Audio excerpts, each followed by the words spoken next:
एक गांव में एक गरीब किसान रहता था। वहां पर 2-3 साल से बारिश नहीं हुई थी, जिस वजह से वहां की सारी जमीन सूख चुकी थी। किसान बहुत दुखी था, क्योंकि वो अपने जमीन के ऊपर कोई फसल नहीं उगा पा रहा था। सर्दी का मौसम था। आज किसान पेड़ के नीचे आराम कर रहा था। तभी उसे वहां एक सांप नजर आया। वह सांप अपना फन फैलाए हुए बैठा हुआ था। किसान के मन में एक बात आई, ये सांप काफी सालों से यहाँ रहता है। इसे भी इस अकाल के समय में मेरी तरह खाना ढूंढने में परेशानी होगी। फिर गरीब किसान ने मन ही मन यह तय किया कि वो हर रोज सांप को एक कटोरी दूध पिलाएगा। अगले ही दिन किसान एक कटोरी में दूध ले आया और सांप के बिल के पास रखकर कहने लगा, हे नागराज, आपको मेरा प्रणाम। मैंने कभी ध्यान नहीं दिया कि आप भी यही रहते हैं। सूखे की वजह से मैं तो परेशान हूँ, और मुझे लगता है आपको भी परेशानी हो रही होगी, इसलिए अब से मैं रोज आपको एक कटोरी दूध पिलाया करूँगा। ये बोलकर किसान ने वो कटोरी वहीं छोड़ दी और वहां से चला। अगले दिन सुबह जब वो कटोरी लेने वापस आया तो उसने देखा कि कटोरी में कुछ चमक रहा है। किसान ने कटोरी को उठाकर देखा तो उसके अंदर एक सोने का सिक्का था। फिर किसान हर रोज सांप को एक कटोरी दूध पिलाता और अगले दिन सुबह हर रोज उसे एक सोने का सिक्का मिलता। एक दिन किसान को किसी काम से शहर जाना था और उसने अपने बेटे को ये जिम्मेदारी सौंपी।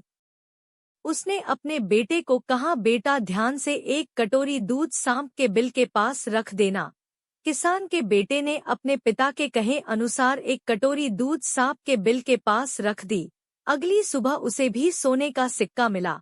उसके बेटे ने सोचा कि यह सांप तो बड़ा कंजूस है, जरूर उसके पास बहुत सारे सोने के सिक्के होंगे, लेकिन यह तो हर रोज बस एक ही सिक्का देता है। अगर मैं इसे मार दूं तो मैं इसके सारे सोने के सिक्के ले सकता हूँ। अगली शाम जब लड़का दूध देने के लिए गया तो उसने सांप को देखते ही उस पर छड़ी से वार किया, मगर सांप भी सतर्क था। उसे छड़ी तो लगी पर उसने किसान के बेटे को भी डंस लिया। सांप का विष बहुत ही जहरीला था। देखते ही देखते किसान के बेटे की मौत हो गई और जख्मी सांप अपने बिल में वापस चला गया। जब किसान वापस लौट कर आया तो उसे अपने बेटे की मृत्यु के बारे में पता चला। साथ ही वह बहुत दुखी और क्रोधित होकर सांप के बिल के पास उसे मारने पहुंचा। तभी उसने सांप को देखा कि सांप को भी काफी चोट आई है। उसे देखते ही वह समझ गया कि उसके बेटे ने सांप पर हमला किया होगा। वो समझ गया कि परिस्थिति ही कुछ ऐसी हो गई होगी कि सांप ने उसके बेटे को डसा होगा।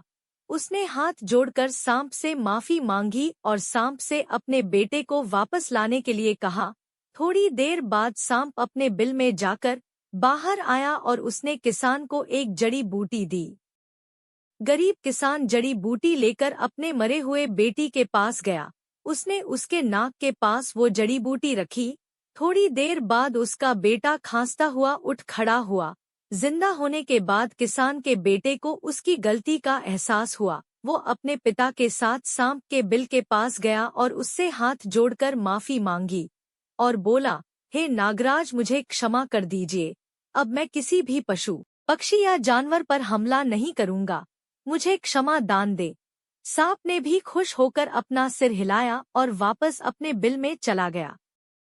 इस कहानी से हमें 2 सीख मिलती है। पहली ये कि लालच करना बुरी बात, और दूसरी सीख ये है कि हमें निर्दोष जीवों पे हमला नहीं करना चाहिए। हमें उन्हें बिल्कुल भी परेशान नहीं करना चाहिए। हमें उम्मीद है आपको यह कहानी जरूर पसंद आई होगी। ऐसी ही कहानी सुनने के लिए जुड़े रहिए हमसे। हम जल्द ही मिलते हैं एक और नई कहानी के साथ। तब तक के लिए धन्यवाद।